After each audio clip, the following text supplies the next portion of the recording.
Ang tunay na sikreto para mag-thrive sa buhay ay hindi nakadepende sa ating sariling lakas, kakayahan o resources.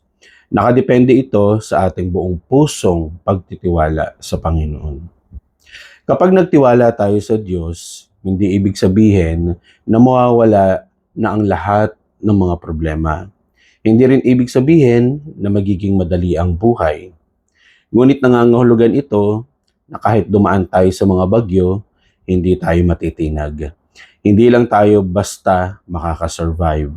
Tayo ay lalago, mamumunga at magtatagumpay sa layunin ng Diyos.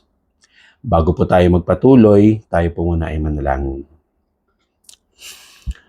Ama naming Diyos, pinupuri ka po namin at sinasamba sa pamamagitan po ng pag-aaral namin sa iyong mga salita ngayong araw na ito.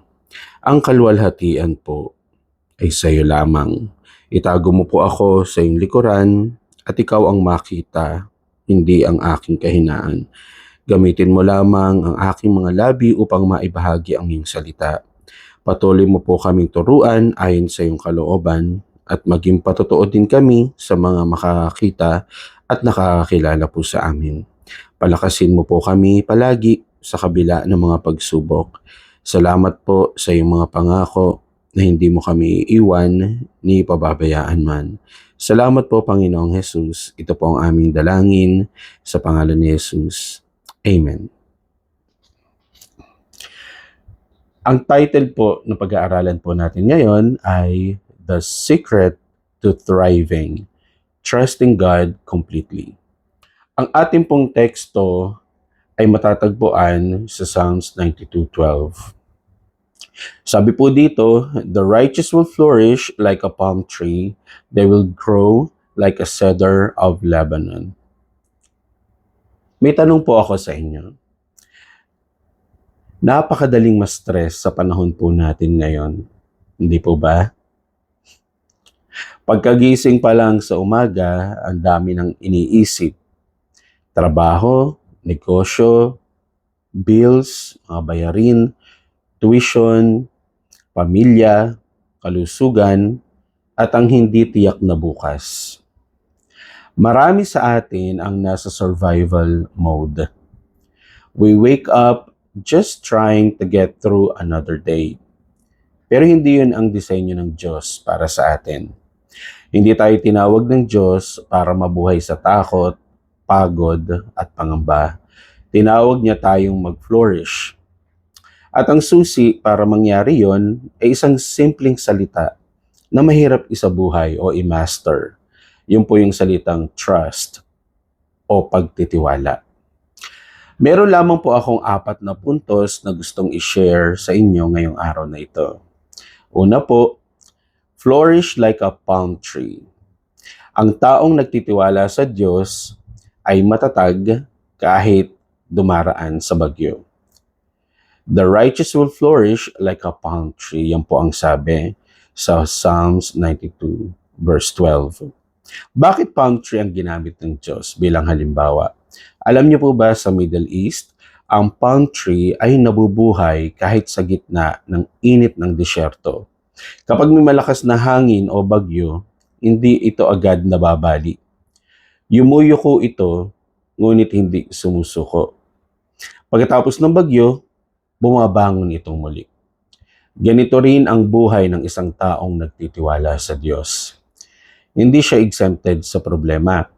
May pagsubok din, may pagluha, may mga panahong parang gusto na niyang sumuko, pero hindi siya tuluyang bumabagsak dahil ang lakas niya ay hindi nanggagaling sa sarili, kundi sa Panginoon. Sabi po sa Psalms 46 verses 1 and 2, God is our refuge and strength, an ever-present help in trouble. Therefore, we will not fear. Hindi sinabi ng Diyos na walang bagyo. Ang sinabi niya, siya ang ating kanlungan habang may bagyo. Sa Isaiah 41 verse 10, sabi doon, fear not, for I am with you. I will strengthen you and help you. Kapag nagtitiwala tayo sa Diyos, maaaring yumuko tayo sa bigat ng problema. pero hindi tayo mababali. Deep roots produce lasting strength. Ang palm tree ay may mga malalalim na ugat.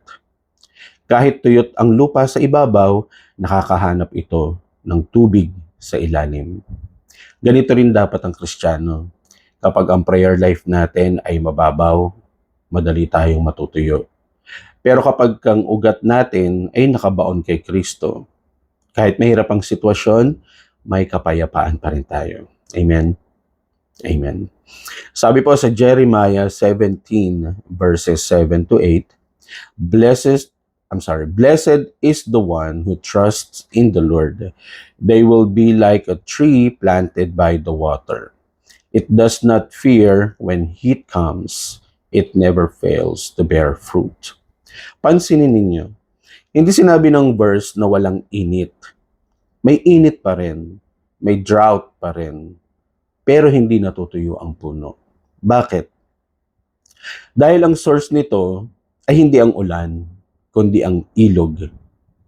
Ganito rin tayo. Hindi tayo nabubuhay sa sitwasyon. Nabubuhay tayo sa presensya ng Diyos. At ang pangalawa po, grow like a cedar of Lebanon. Ang taong nagtitiwala sa Diyos ay lumalago sa karakter bago sa tagumpay. They will grow like a cedar of Lebanon. Ang cedar of Lebanon ay isa sa pinakamalakas na puno noong panahon sa Biblia. Ito ang ginamit sa pagtatayo ng templo ni Solomon.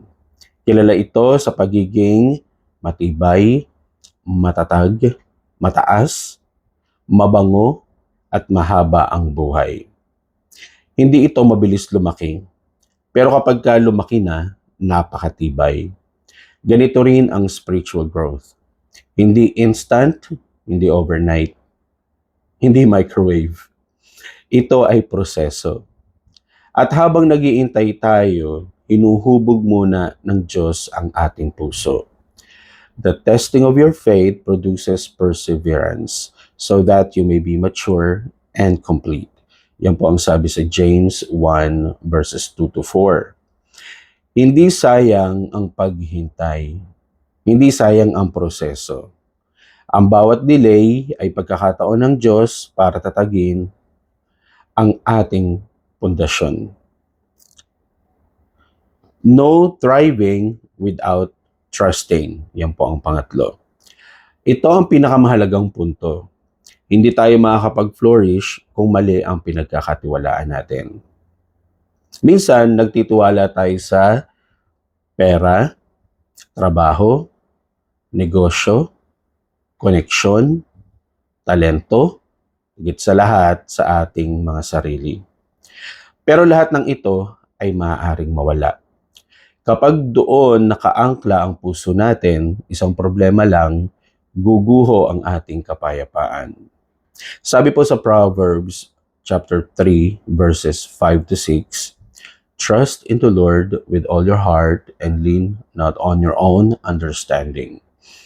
Hindi sinabi ng Diyos na may intindihan natin ang lahat. Ang sinabi niya ay magtiwala tayo kahit hindi natin naiintindihan. Faith is trusting God's heart even when we cannot trace His hand. Some trust in chariots and some in horses, but we trust in the name of the Lord our God. Yan po ang sabi sa Psalms 20 verse 7. Sa panahon natin ngayon, maaaring ganito ang verse. Some trust in their salary. Some trust in their savings. Some trust in their business. Some trust in their followers. But we trust in the Lord. Isaiah 26, 3 to 4, You will keep in perfect peace those whose mind are steadfast, because they trust in you. Hindi galing sa magandang sitwasyon ang tunay na kapayapaan.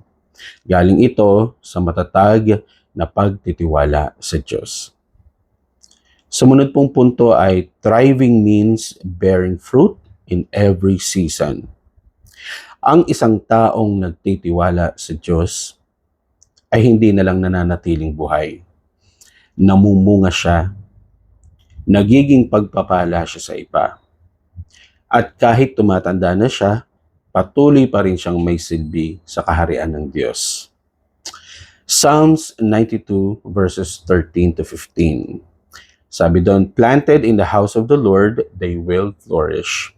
They will still bear fruit in old age. They will stay fresh and green.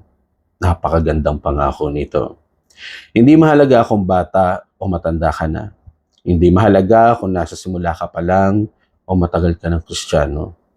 Habang nakakapit ka sa Panginoon, may bunga pa ring ilalabas ang buhay mo. Hindi pa tapos gamitin ng Diyos ang buhay mo. In conclusion, choose to trust, choose to thrive. Mga kapatid, baka pakiramdam nyo ngayon ay parang nasa disyerto kayo. Pagod, stressed, walang direksyon. Parang hindi nyo makita ang sagot ng Diyos. Ngunit tandaan ninyo, ang palm tree ay hindi natatakot sa bagyo. Ang cedar tree ay hindi nagmamadaling lumaki. Pareho silang matatag dahil ang disenyo ng Diyos para sa kanila ay manatiling buhay at lumago. Ganito din tayo. Hindi ka matutuyo dahil ang ugat mo ay nasa Kanya. Hindi ka mababali dahil Siya ang sumusuporta sa iyo. Hindi masasayang ang paghihintay mo dahil ginagamit ito ng Diyos upang patatagin ang iyong pananampalataya. Final encouragement ko po sa inyo mga kapatid, galing po sa Romans 15 verse 13. May the God of hope fill you with all joy and peace as you trust in Him. Habang lalo tayong nagtitiwala sa Diyos, lalo tayong napupuno ng kapayapaan, pag-asa, at kagalakan.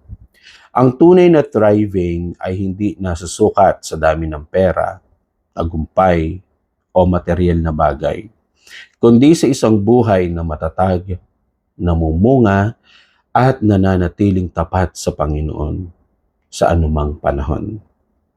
Trust God today. Magtiwala ka lang sa Diyos.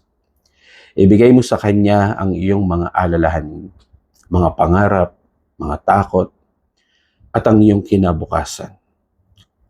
Hayaan mong Siya ang manguna sa iyong buhay.